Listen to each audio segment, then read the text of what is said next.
Assalamualaikum warahmatullahi wabarakatuh.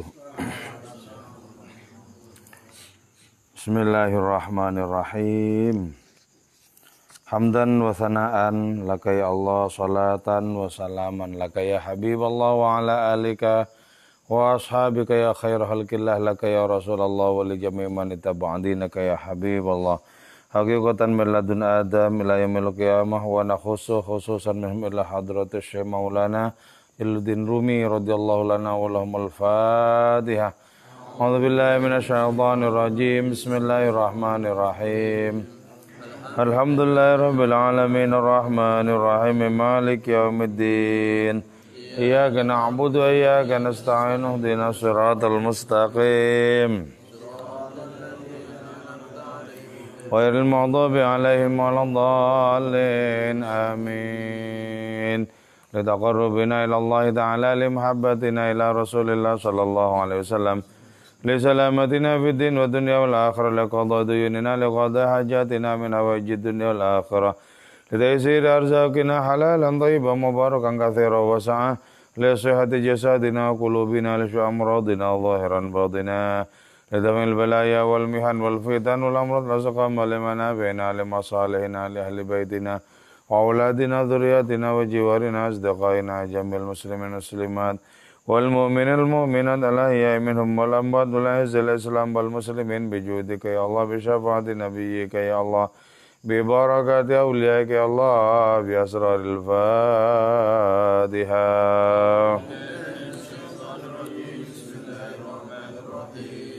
الحمد لله رب العالمين الرحمن الرحيم مالك يوم الدين نستعين اهدنا الصراط المستقيم مغضوب عليهم ولا الضالين آمين. قال المصنف رحمه الله تعالى ونفعنا بعلومه وأمدنا بأسراره وفاض علينا من بركاته وبكم آمين. Bismillahirrahmanirrahim. Ingkar Musa. Adapun bab ini ialah menjelaskan tentang ingkarnya Nabi Musa alaihissalam munajat ar-ra'i terhadap munajatnya seorang penggembala. Ra'a menyaksikan Musa, siapa Nabi Musa alaihissalam, hadar ru'at kepada salah seorang penggembala fitorik di jalan. Karena ada itu hadar ru'at yaqulu ialah mengatakan hadar ru'at, ya Rabbi, wahai Tuhanku, wa ya Allah, wahai Allah, aina anta, di manakah engkau hatta aku hingga ada aku tabi'an ialah mengikuti laka bagimu. Ardaka akan merapikan aku na'alaka kepada sandalmu, wa amsadun akan menyisir aku ra'saka kepada rambutmu.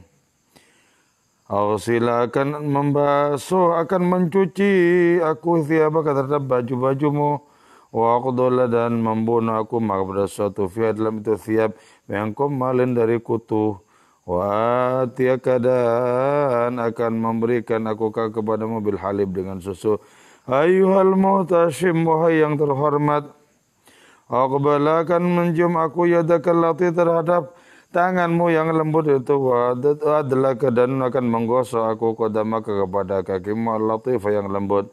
Wa indama yahinu waktu naumika dan manakala sudah sampai, sudah tiba waktu naumika apa waktu tidurmu, agnaso akan menyapu aku maka nak tetap tempatmu al-jamil yang indah.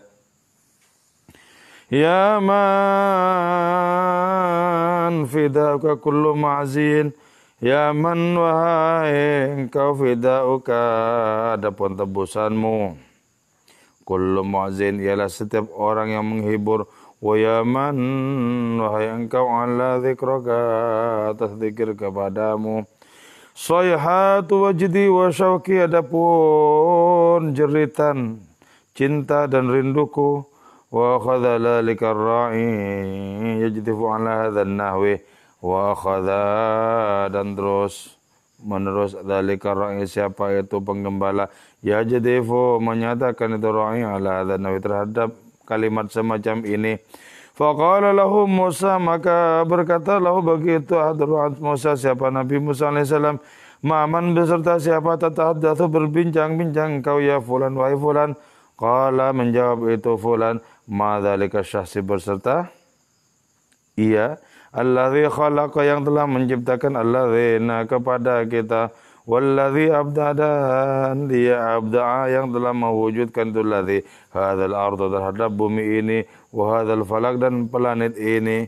Qala Musa alaihissalam menyatakan siapa Nabi Musa alaihissalam, inta bisadunlah engkau laqad sirta sungguh telah jadi engkau syadidul idbar ialah sangat mengingkari, laqad kharajta aslan sungguh telah keluar engkau aslan sama sekali an millatil Islam dari agama Islam, wasirta dan jadi engkau kafiron ialah seorang yang kafir. Nabi Musa bertemu dengan salah seorang penggembala ya. Penggembala itu bilang, "Ya Tuhan, ya Allah, di mana engkau? Aku akan mengikutimu."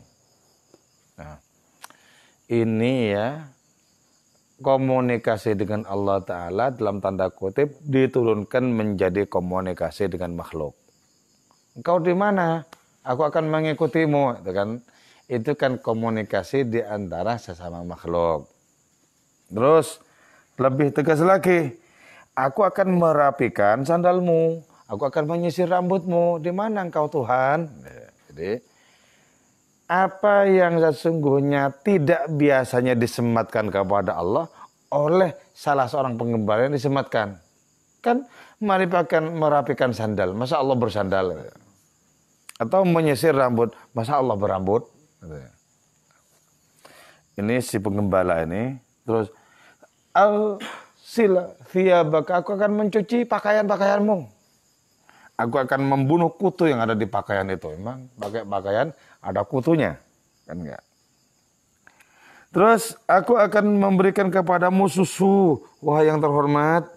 Aku akan mencium tanganmu yang lembut. Aku akan menggosok kakimu yang lembut itu. Dan ketika sudah sampai waktu tidurmu, aku akan menyapu tempatmu yang indah itu. Jadi segala sesuatu yang sesungguhnya tidak pantas disematkan untuk Allah oleh salah seorang penggembala ini kemudian disematkan. Nah, di sini berarti apa?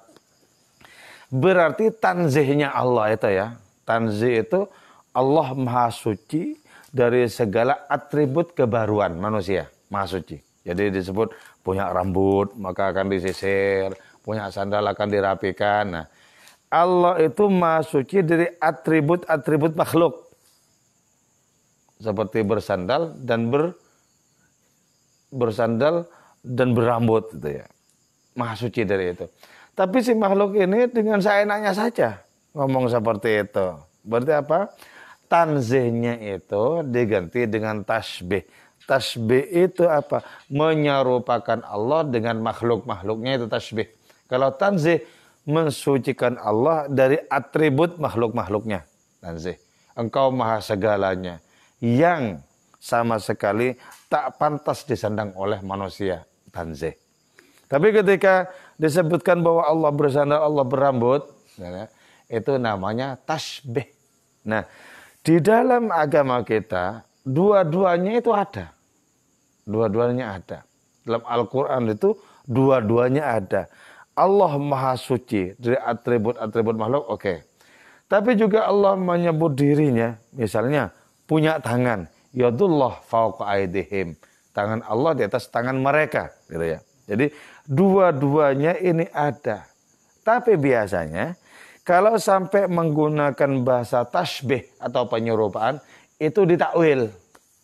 Ditakwil. Jadi maksudnya tidak tangan sebagaimana tangan manusia. Ditakwil. Awilhu awfawid warum tanziha. Jadi kalau kita ketemu dengan nas-nas yang tasbih, awil. Takwil lah itu.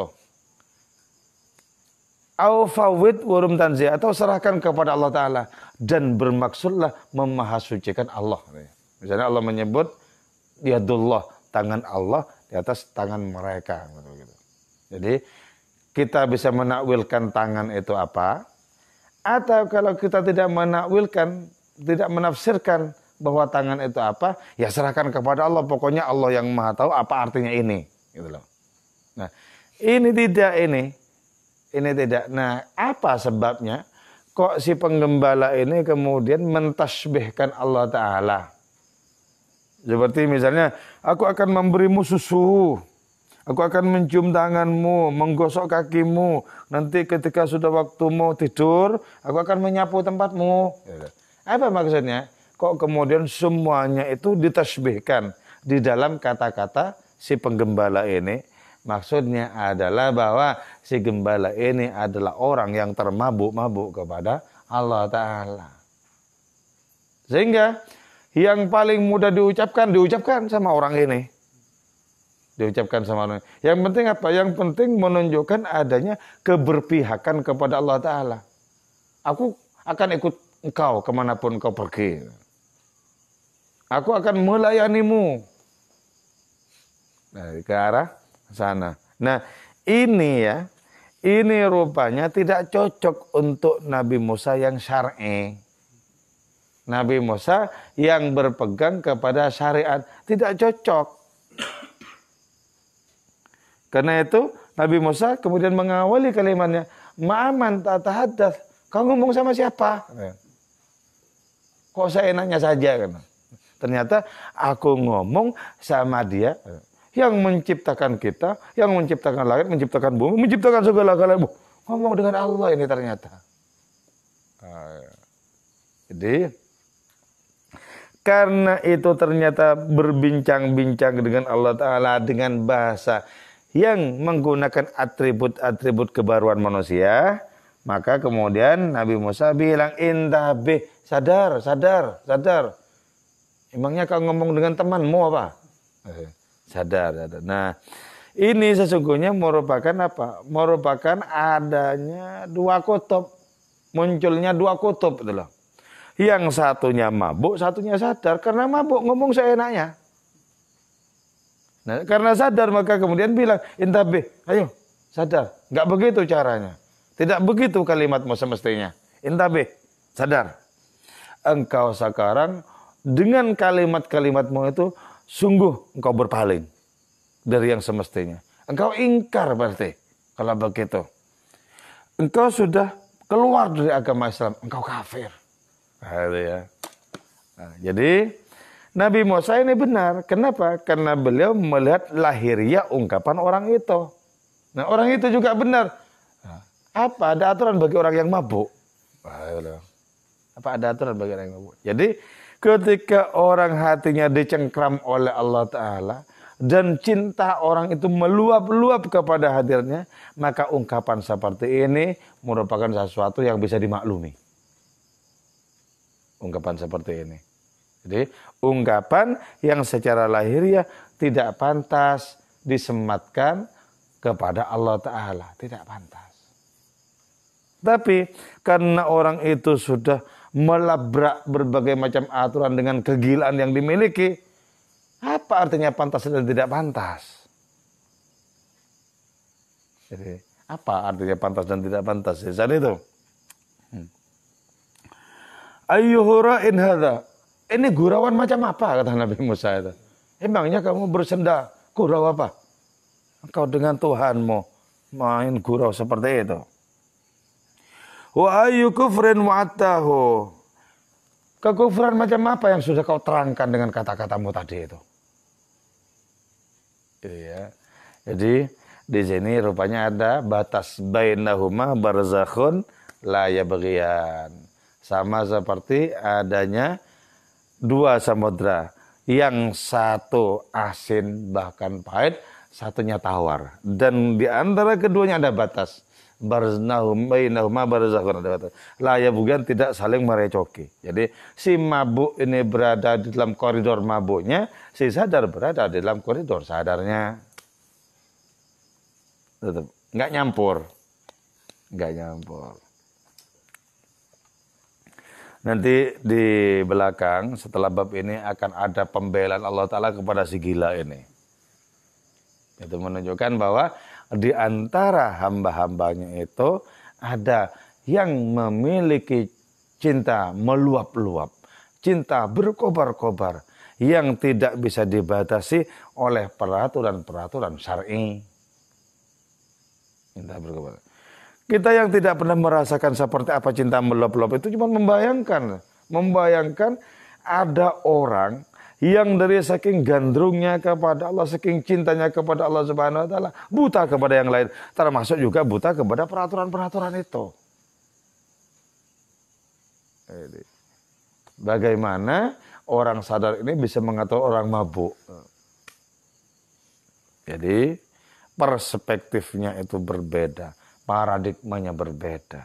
Karena itu nanti kita akan melihat bahwa si mabuk ini tidak tunduk kepada Nabi Musa. Si mabuk ini kemudian pergi begitu saja. Kau bukan kawanku. Ya. Nah, di dalam dunia rohani ada model begitu itu ada. Ada. Berarti apa? Ada jalan bagi kita untuk bisa memahami. Berarti juga apa? Ada jalan bagi kita untuk sedikit merasakan seberapapun prosentasenya. Merasakan adanya kemabukan itu. Karena ada potensi dalam diri kita untuk jatuh cinta kepada Allah Subhanahu wa taala. Sebagaimana juga ada potensi dalam diri kita untuk mengikuti peraturan-peraturannya. Sebagaimana yang diterapkan oleh Nabi Musa kepada salah seorang penggembala ini. Ala faltusidda famaka bihadza bilqadni. Ingatlah, hendaklah engkau menyumpal famaka terhadap mulutmu hadza ini bilqadni dengan kapas. Kalau mulutmu berbunyi sembarangan, mending disumpal saja. Itu bagi Nabi Musa, kalimat-kalimat tadi itu kalimat sembarangan. Oh, dengan Allah Ta'ala kok ngomongnya seperti itu. Mending disumpal saja mulutmu ini. Jadi Nabi Musa itu personifikasi dari apa? Dari jalaliyah Allah, dari keagungan Allah Ta'ala. Personifikasi dari syariatnya yang kokoh, yang gagah, yang ditegakkan dengan sungguh-sungguh. Itu Nabi Musa. Jadi Nabi Musa itu mengemban adanya ajaran-ajaran Allah yang bersifat syar'i. Karena itu nanti kalau kita membaca surat Al-Kahfi dalam Al-Quran itu, di situ nggak ketemu antara Nabi Musa dengan Nabi Khidir, nggak ketemu. Nabi Musa berpegang kepada logika, karena itu simbolnya tongkat. Nabi Khidir tidak berpegang kepada apapun kecuali kepada kehendak-kehendak Allah Subhanahu wa taala. Karena itu syaratnya apa? Kata Nabi Khidir, kalau kau mau berkawan denganku, syaratnya adalah kau tidak boleh bertanya. Ketika Nabi Khidir itu melubangi perahu, kok dilubangi? Emang mau ditenggelamkan apa? Kan sudah aku bilang, nggak usah banyak cincong, nggak banyak tanya. Jadi bagi logika Nabi Musa itu, kalau perahu itu dilubangi, airnya masuk. Karena itu kemudian orang di perahu bisa tenggelam. Bagi Nabi Khidir tidak. Dilubangi perahu itu satu hal, dan tenggelamnya perahu hal yang lain. Nggak mesti sebab akibat. Kenapa? Karena Allah Maha Kuasa. Andaikan bahkan lubang di perahu itu jauh lebih banyak porsinya ketimbang yang tidak berlubang, itu tidak lantas harus tenggelam. Kalau Allah Ta'ala menghendaki tidak tenggelam, tidak akan pernah tenggelam. Tapi bagi Nabi Musa yang berpikir secara logis itu, wah nggak bisa itu, nggak bisa. Demi keselamatan nggak boleh itu. Jadi berarti apa? Di dalam agama itu adanya penggunaan aplikasi akal pikiran itu memang dituntunkan. Sebagaimana juga adanya keyakinan kebersandaran kepada Allah Ta'ala itu juga diajarkan. Dua-duanya mesti dimiliki. Ketika dua hal itu berhadapan-hadapan dalam kubu yang berlawanan, maka tidak ada pertemuan, tidak ada konvergensi, titik temu itu tidak ada. Karena itu kemudian nggak cocok pada akhirnya. Jadi karena sudah 3 kali bertanya, 3 kali menyangkal, Nabi Musa itu, Nabi Khidir bilang, hadza firaqu baini bainik. Inilah perpisahan antara engkau dan aku.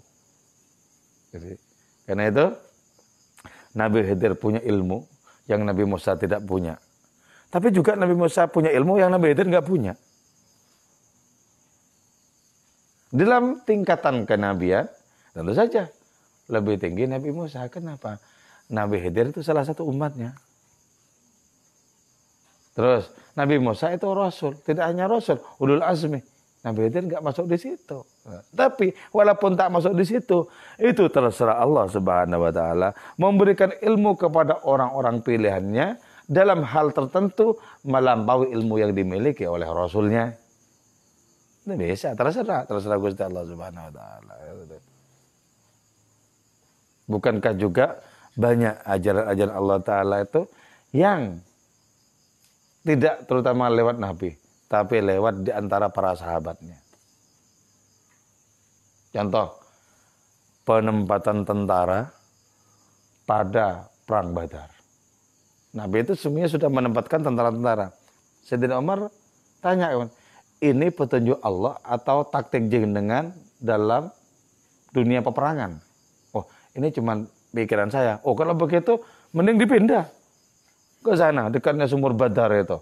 Nanti ketika terjadi terik matahari, kita bisa menguasai mata air. Mereka kan tidak, dipindah.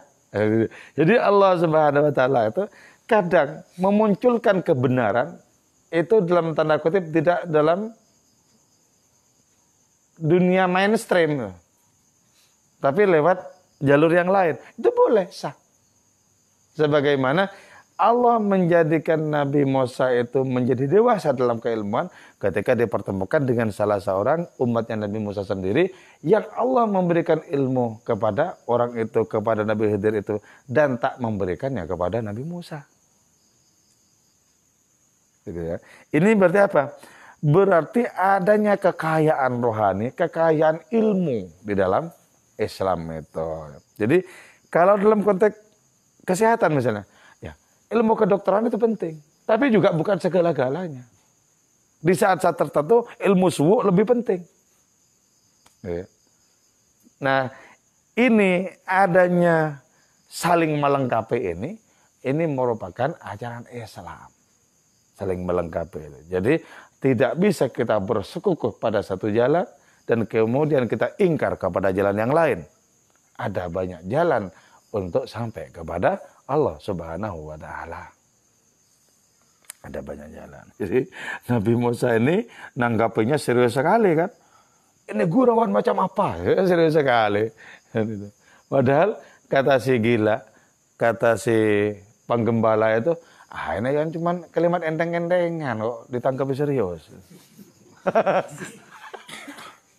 Sampai serius begitu ya. Sampai menyatakan, sumpal saja mulutmu dengan kapas, berbunyi sembarangan, ngomong sembrono.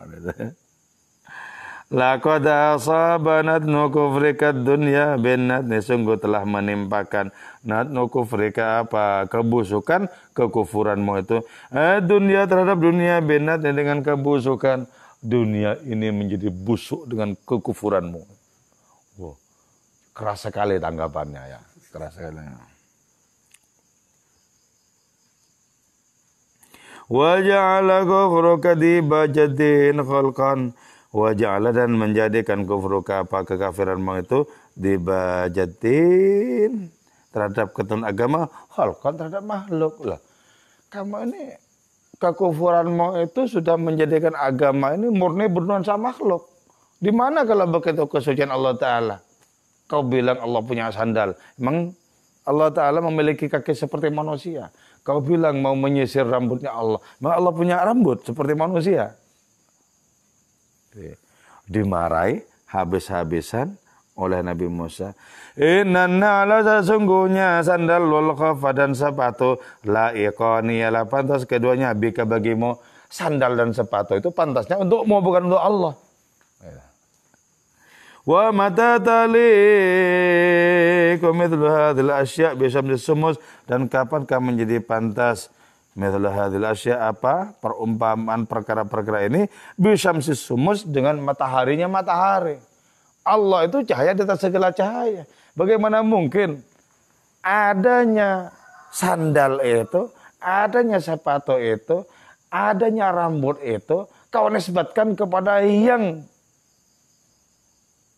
paling suci di antara segala yang suci, yang paling cahaya di antara segala yang cahaya, yang paling mulia di antara segala yang mulia. Bagaimana mungkin kau sematkan itu kepada hadiratnya?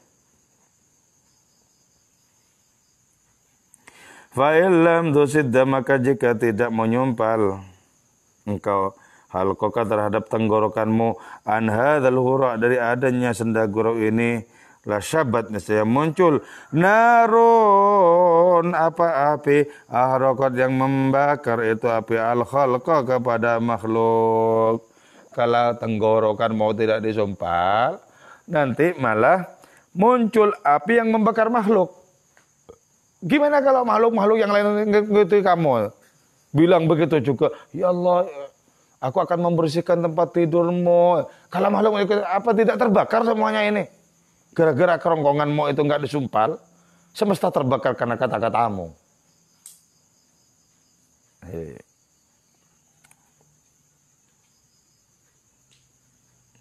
Wa illam takun kasyabat, wa illam takun, dan jika tidak ada itu api qad syabat, ialah muncul, fama hadzal dukhan. Terus apa artinya asap ini?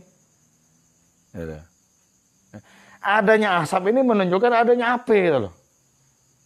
Jadi kata-katamu ini memang masih asap, tapi kalau diteruskan ini menjadi kobaran api. Kata-katamu itu muncul dari genangan kekufuran. Jadi makin lama makin nggak nyambung keduanya ini. Walima iswadatir roh, dan kenapa roh itu menjadi hitam? Wa turidatin nafas, dan menjadi tersingkir an-nafs, apa jiwa. Kenapa roh itu menjadi hitam? Kenapa jiwa-jiwa itu kemudian tersingkir dengan kata-katamu seperti itu? Jadi oleh Nabi Musa, kata-kata si penggembala ini disebut bukan kata-kata tanda kecintaan, bukan. Itu murni kata-kata yang muncul dari kekufuran, kata-kata yang menjadikan atau berpengaruh pada jiwa-jiwa yang akan terhempas.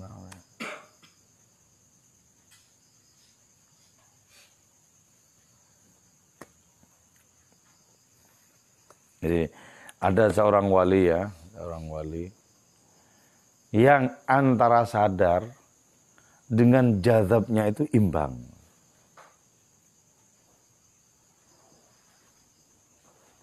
Yaitu Syekh Ahmad Al-Badawi. Beliau ini sadar bisa molang begini.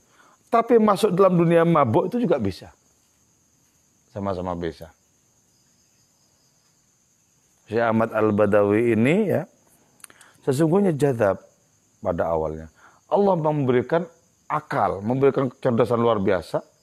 Lalu kemudian bisa menjelaskan, padahal jarang sekali orang jazab itu bisa menerangkan. Jarang. Jadi kalau jazab itu ya tergila-gila kepada Allah, ya dia sendiri begitu. Tapi dia tidak bisa menjelaskan bagaimana ini terjadi.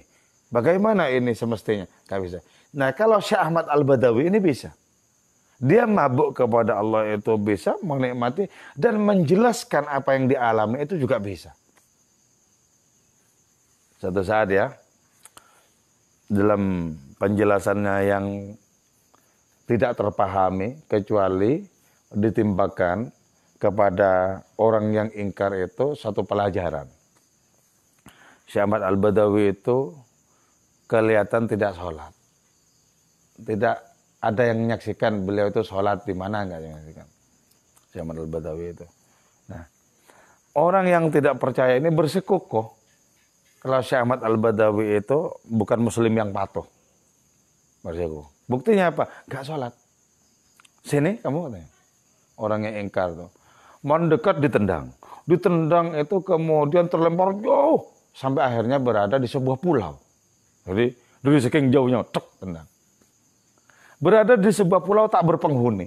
Tidak ada rumah di situ, tidak ada penduduk di situ. Tidak ada penduduk di situ. Tapi ya, tidak ada penduduk di situ. Orang yang ditendang ini merasakan kebingungan luar biasa. Sepanjang hari di situ seperti tidak ada kehidupan. Kecuali di pinggirnya itu ada ombak mendebur-debur di pulau itu. Ketika menjelang hampir tengah hari, ada seseorang tiba-tiba yang datangnya entah dari mana. Orang itu kemudian bilang, kamu ditendang Al-Badawi. Iya. Terlempar di mana? Saya nggak tahu di mana ini. Ini seperti pulau tak berpenghuni. Terus juga tadi tidak orang, terus jenengan kok tiba-tiba ada di sini? Terus keluhanmu apa? Keluhanku adalah aku sangat sedih. Bagaimana nanti kalau aku tidak bisa pulang? Saya merasa dosa yang sangat besar merasakan terhadap Syekh Ahmad Al-Badawi itu. Karena saya tidak yakin bahwa beliau adalah orang yang patuh kepada Allah. Saya tidak yakin beliau adalah muslim yang tunduk. Oh, tenang, tenang. Tenang bagaimana? Tenang saja. Nanti ketika sudah manjing, salat zuhur, nah, beliau akan datang ke pulau ini. Menjadi imam di antara para wali. Jadi ternyata apa? Ditunggu, manjing salat zuhur itu, berdatangan wali-wali itu berterbangan ke pulau itu. Nah, terus datang terakhir itu Syekh Ahmad Al-Badawi menjadi imam di pulau itu ternyata. Menjadi imam sholat itu di pulau itu. Sehabis sholat itu dengan perasaan bersalah gitu ya. Ini munduk-munduk orang itu ke hadapan Syekh Ahmad Al-Badawi. Kamu yakin? Betul-betul yakin bahwa saya bukan seorang muslim yang patuh? Tidak yakin. Jenengan adalah seorang wali, orang yang istimewa di hadapan Allah Ta'ala. Akhirnya apa? Dari pulau itu ditendang oleh Syekh Ahmad lagi. Ditendang persis nyampe di depan pintu rumahnya sendiri. Ya. Jadi ini perpaduan yang imbang Syekh Ahmad Al-Badawi ini. Antara kejadaban, kemabukan kepada Allah Ta'ala, dan kesadarannya. Nah, coba bayangkan. Betapa sangat mulia Allah meletakkan makam Syekh Ahmad Al-Badawi di situ. Di puncak kesadaran, di puncak kemabukan sekaligus. Coba kita membayangkan bagaimana nikmatnya orang seperti itu ketika sholat kepada Allah Ta'ala. Allahu Akbar, nikmatnya itu loh. Nah, ini merupakan pelajaran bagi kita bagaimana kita memproses rohani itu sampai di kenikmatan seperti itu. Makanya belajar untuk tidak banyak menoleh ke sana kemari, membayangkan ini dan itu. Belajar untuk hati tersambung dengan Allah Ta'ala. Walaupun untuk tersambung itu mati-matian kita berusaha. Belajar. Jangan dibiarkan. Lalai makin jauh lalainya itu. Jangan dibiarkan. Sadar kita lalai, sambung lagi rohani kita dengan hadirnya. Fokus lagi kepadanya. Bagaimana?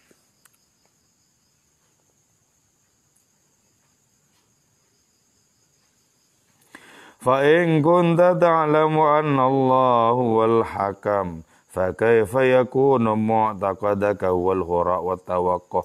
Fa in kunta maka jika ada fa idza kunta maka apabila ada engkau ta'lamu ialah mengetahui engkau anna Allah kepada sungguh Allah Ta'ala huwal hakam ialah Tuhan yang maha menentukan, maha bijak, maha menentukan. Fakaifa maka bagaimana yakun ada mu'taqaduka apa keyakinanmu itu huwal hura itu sendak gurau wa tawaqqu dan memalukan. Kalau engkau yakin bahwa Tuhan itu menciptakan segala macam aturan, segala macam ketentuan dan mewujud dalam bentuk agama seperti ini, bagaimana mungkin keyakinanmu itu sendak gurau seperti itu? Bagaimana mungkin keyakinanmu itu kok memalukan? Kalau engkau percaya bahwa Allah yang menciptakan segala aturan di dunia ini. Lantas kenapa kata-katamu itu tanpa aturan? Oh ya. Jadi ternyata ya Allah Ta'ala menciptakan segala aturan itu. Tapi gini, Allah itu tidak wajib tunduk kepada aturannya. Allah menciptakan hukum alam. Tapi apakah Allah Ta'ala wajib tunduk kepada ketentuannya yang berupa hukum alam? Yang enggak, terserah Allah itu. Terserah Allah Ta'ala kan begitu. Hukum alamnya ya, kalau api itu membakar. Tapi kalau Allah Ta'ala menjadikan api itu menyejukkan, ya boleh juga. Boleh juga. Jadi tidak harus tunduk kepada adanya hukum alam yang diciptakan. Tidak harus tunduk kepada sunnahnya sendiri. Tidak. Nah, dari sini kita kemudian ya bisa memperdalam adanya keyakinan bahwa kita yang seperti ini biasanya begini. Jangan hanya berhenti di biasanya begini dan begitu. Allah Ta'ala sangat kuasa untuk membebaskan kita dari biasanya begitu dan begitu. Nah, kalau kita hanya berhenti kepada adanya hukum alam yang berlangsung untuk diri kita, maka betapa sempitnya. Misalnya, kita seperti ini, tidak punya pekerjaan apa ya punya ini dan itu. Ya? Kan hukum alam itu. Jangan begitu. Itu harus kita jebol dalam keyakinan kita. Kalau Allah berkehendak menjadikan kita ini kaya juga bisa. Menjadikan kita ini bisa. Gitu loh. Jadi ini artinya apa? Kita mesti membebaskan diri dari anggapan-anggapan yang kita cipta untuk diri kita sendiri. Harus dibebaskan. Dibebaskan. Jadi jangan hanya bersandar kepada keterbatasan kita. Kita juga mesti bersandar kepada ketakterbatasan Allah Subhanahu wa Ta'ala. Misalnya, waduh kalau begini gagal nggak jadi. Nah itu kan membatasi diri. Sebab kalau Allah Ta'ala menghendaki jadi tetap Pak. Jadi jangan hanya bersandar kepada pagar yang kita ciptakan. Bersandarlah pula kepada kuasa Allah Ta'ala untuk menjebol pagar itu.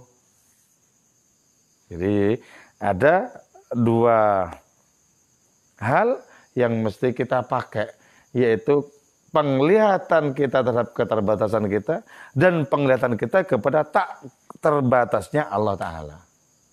Dua. Misalnya, aduh kalau kayak gini kayaknya nggak bisa, ini nggak berubah-ubah kalau begini terus.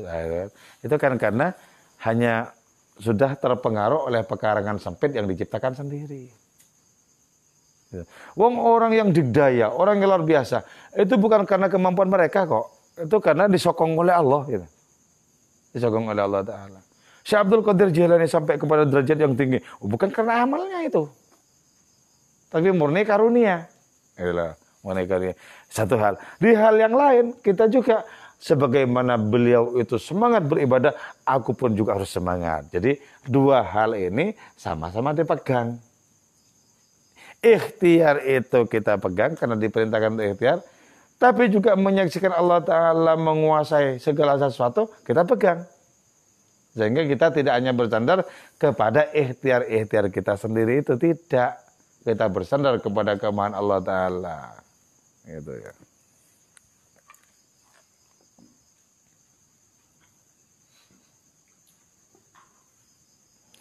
Inna sadaqata bila aqlin adawatun fi haddi dhatiha wallahu subhanahu wa ta'ala waniyun an hadhil ibadah. Jadi adanya sedekah itu pemberian tanpa akal itu sama saja sebagai musuh sebenarnya. Artinya ngasihkan sesuatu itu ya, ngasihkan sesuatu. Tapi tanpa akal pikiran, tanpa perencanaan. Maka memberikan sesuatu itu bisa mencelakakan kita. Ya. Kita memberikan api kepada orang yang butuh. Itu kebaikan. Tapi kita memberikan api itu dengan adanya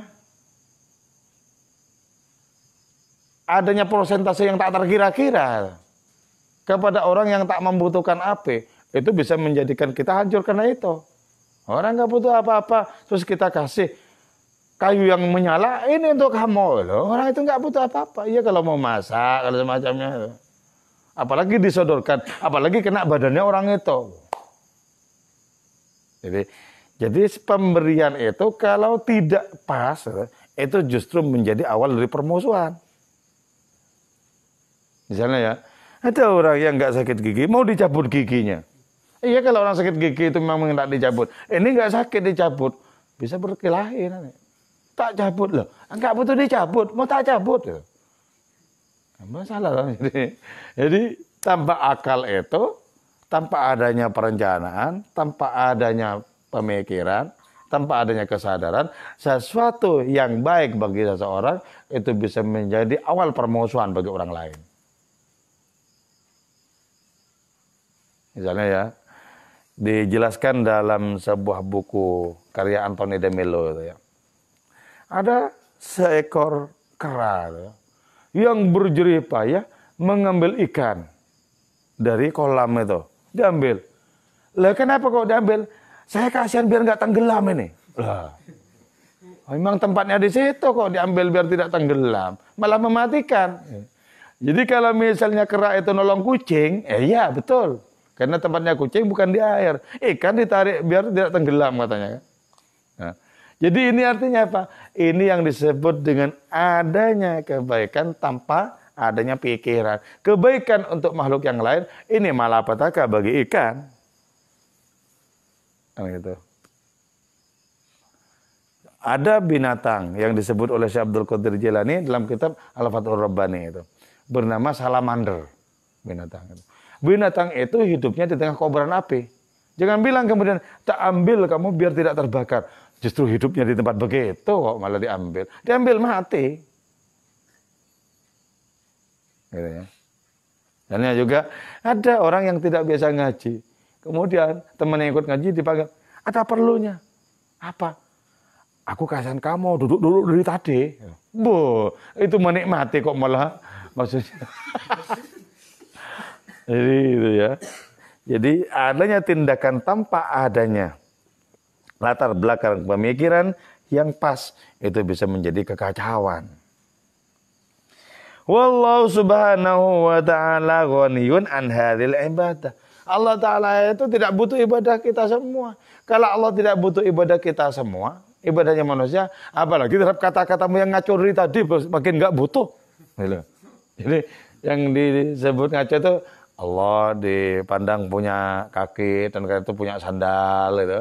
Allah dipandang punya rambut, karena itu perlu bersisir. Gitu, kan? Nah, kalau ibadah saja yang memang diperintahkan itu Allah tidak butuh kepada ibadah itu, apalagi kepada kata-katamu yang ngaco, makin tidak butuh.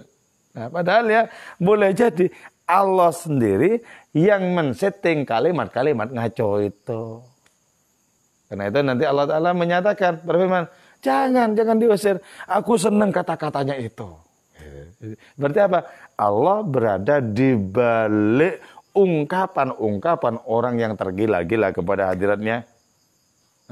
Nah, karena itu Allah berada di balik ungkapan yang dalam tanda kutip itu ngaco, maka tidak boleh kita tiru-tiru. Kita yang tidak mengalami mabuk apa-apa terus mau bilang seperti itu. Ya Tuhan, di mana engkau aku akan mengikutimu. Terus begitu mengikuti salah seorang penggembala ini. Enggak boleh. Jadi orang sadar tidak usah ikut-ikutan orang yang gila. Jadi kalau gila, biarlah gila yang asli saja. Kalau sadar, jadilah orang yang betul-betul sadar. Gak usah ikut-ikutan. Nah, ketika ikut-ikutan, nah di situ muncul adanya apa? Adanya kekotoran dalam diri orang itu. Karena itu nggak boleh orang sok wali, sok jazab, nggak boleh. Itu palsu itu. Kalau palsu, nanti ketahuan dipendung orang. Palsu namanya.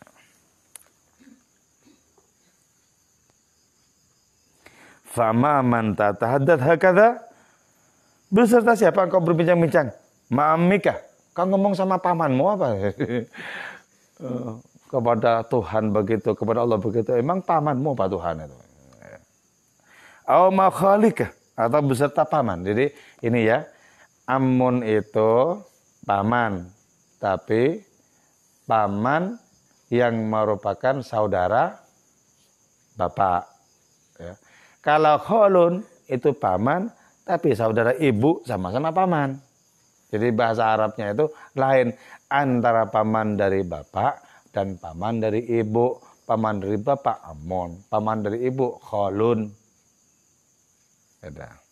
Kau ngomong sama pamanmu, sama saudara bapakmu, saudara ibumu itu. Asam mata jismun wahajatun. Apa di situ ada jisim wahajatun dan keperluan fi sifatil jalal, dalam sifat-sifat Allah yang Maha Agung? Enggak ada. Kata-katamu itu tidak nyambung dengan Allah yang Maha Agung, nggak nyambung. Kata-katamu itu.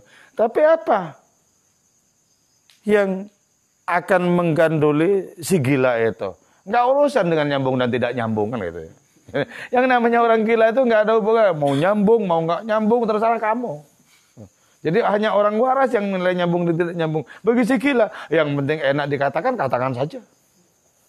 Jadi nggak ada urusannya dengan nyambung dan tidak nyambung. Jadi ada model kecintaan tak terkira-kira kepada Allah Ta'ala, sampai tidak ngurusin nyambung dan tidak nyambung itu loh. Terserah kamu. Apakah Allah Ta'ala dipandang punya kaki atau tidak, terserah kamu. Aku mau ngomong gitu, ya ngomong gitu aja. Tugasku bukan untuk menerangkan, tapi menyampaikan gejolak hatiku, gejolak cintaku. Jadi kita mendapatkan pelajaran tentang adanya dua puncak, puncak kesadaran dan puncak kegilaan. Nah, tugas kita apa? Tugas kita adalah senantiasa memproses diri agar rohani kita menjadi semakin cemerlang. Terus begitu ikuti proses-proses rohani. Jangan hanya berhenti di mengetahui, di menyimpan pengetahuan di kepala itu saja, jangan. Harus ada proses-proses rohani kita. Kita harus belajar mati-matian untuk mengikuti Nabi kita, untuk mengikuti Allah Ta'ala. Belajar mati-matian untuk itu. Sebab hanya di situ umur kita bisa bermakna. Kalau kita lebih termakan oleh godaan-godaan yang fana di dunia ini, habis kita tidak memiliki harga apa-apa.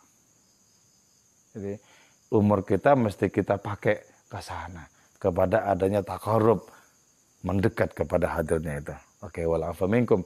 Wassalamualaikum warahmatullahi wabarakatuh.